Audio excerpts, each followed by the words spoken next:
Hello, Bronco fans and football fans alike. Welcome to Broncos Breakdown.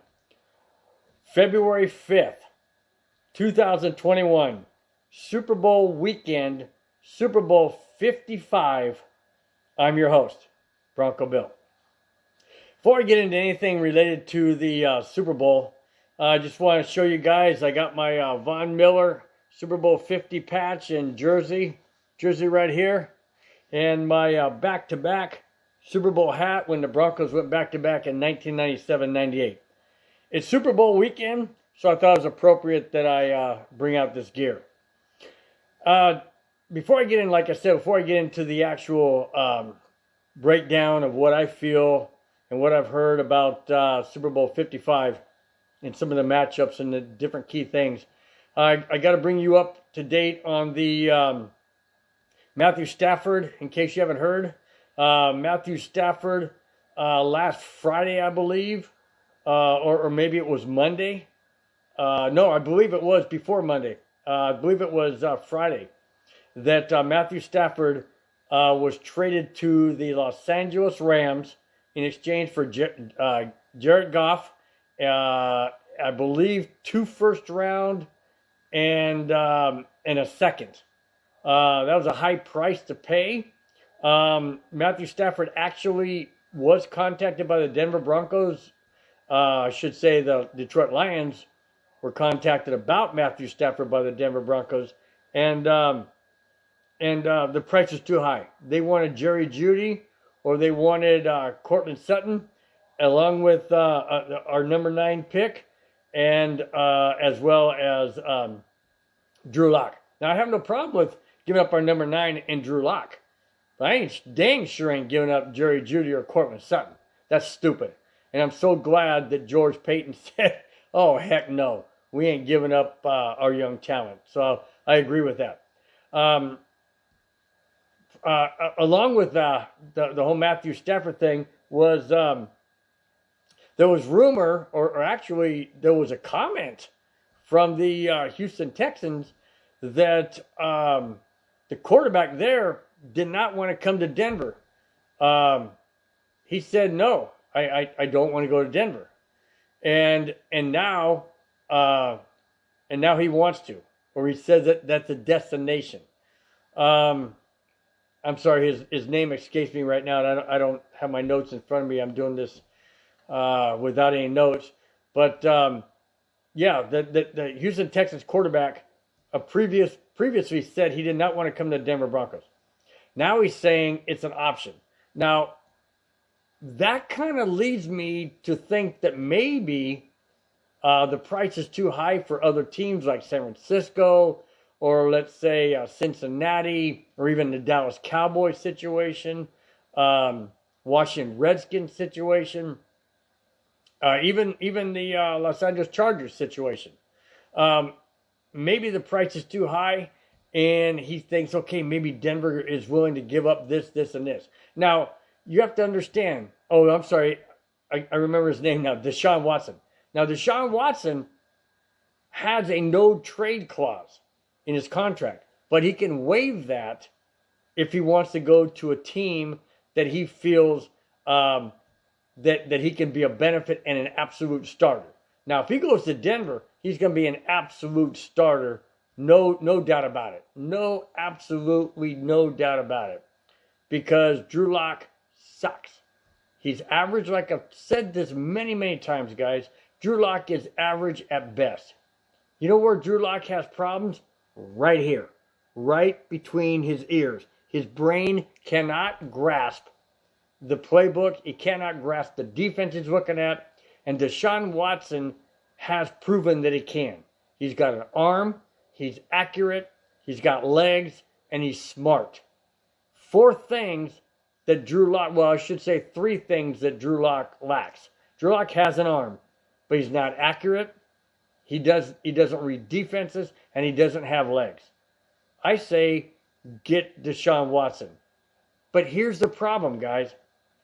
I don't want the Broncos to mortgage the farm for Deshaun Watson. Yes, he's young.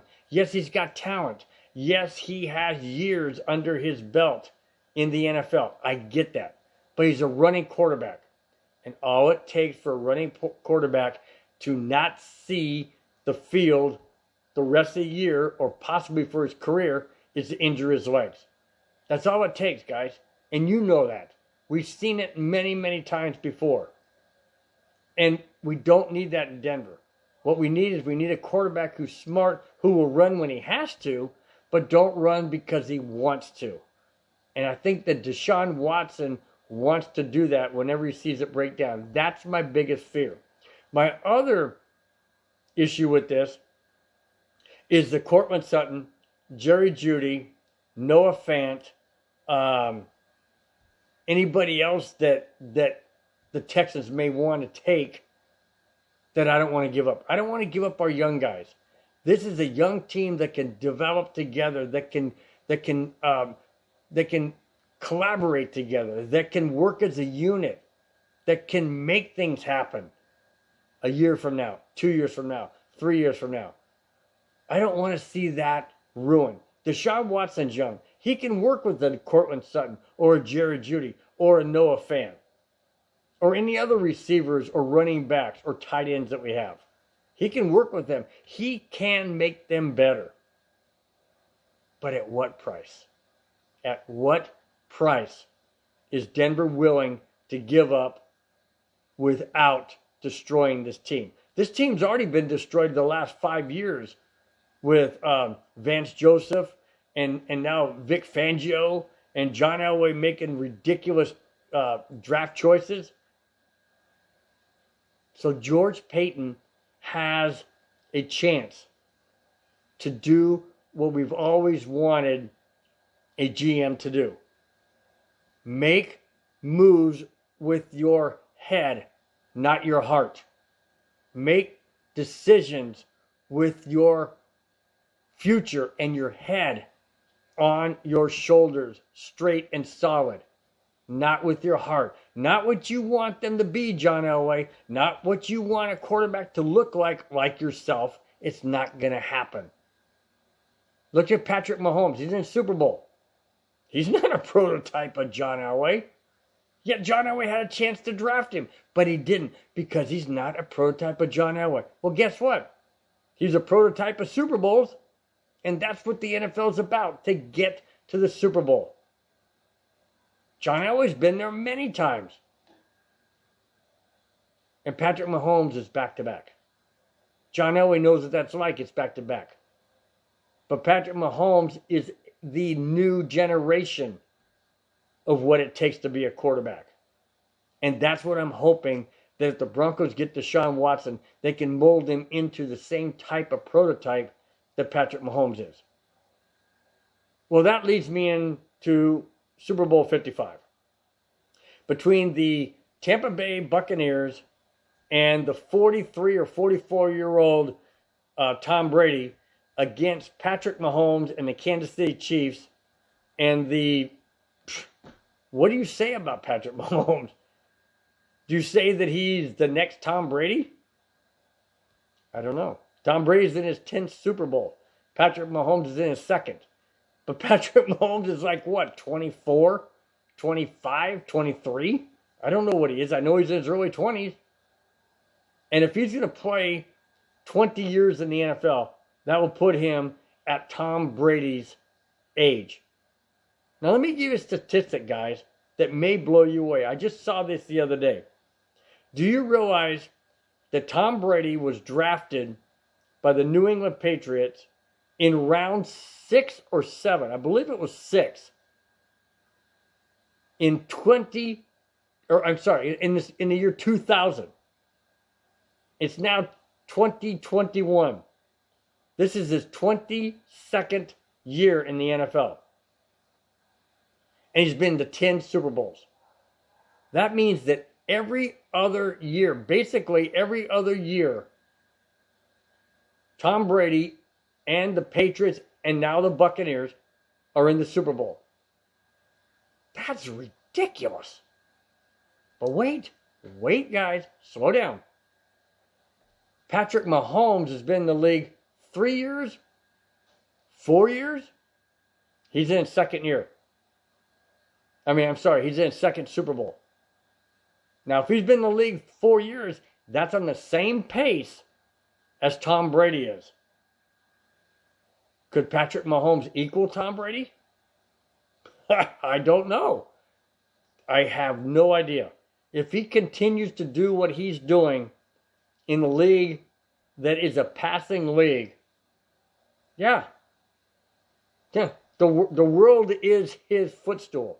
He can do what he wants. He can be the next generation of Tom Brady. But Tom Brady did it from being drafted in round 6. Patrick Mahomes is doing it in round 1. So there's a difference.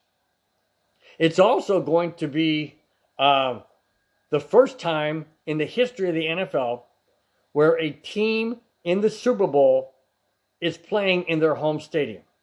The Tampa Bay Buccaneers are the home team. Well, I don't know if they're home team per se, but they are literally the home team because they're playing in their home stadium in Tampa, Florida.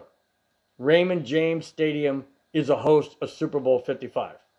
And Tampa Bay and Tom Brady, there he is again, is on a team that is setting another record or in the record books.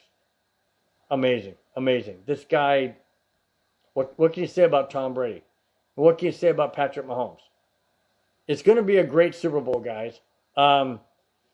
It's going to be fun.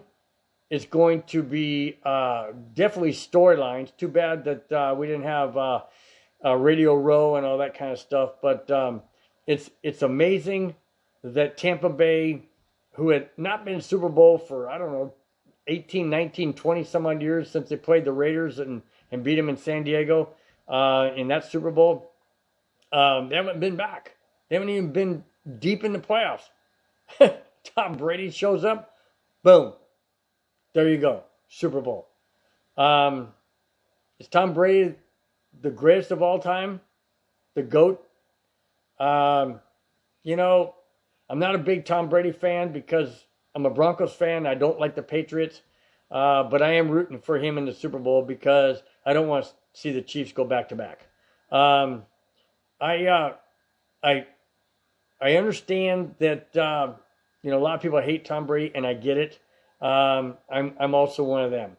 But my prediction in this Super Bowl, and I'm going to wrap it up with this, guys. My prediction is I see Tom Brady being one up over Patrick Mahomes. I say Tampa Bay 23, Kansas City 21. That's it, guys. That's what I have. Hope you enjoy it. Hope you enjoy Super Bowl 55. Just wish the Broncos were there, but hopefully sometime soon. Thanks a lot, guys. Thanks for watching. Enjoy the game. Enjoy the weekend. We'll talk to you next Friday on the post game after Super Bowl. Talk to you then. Bye-bye.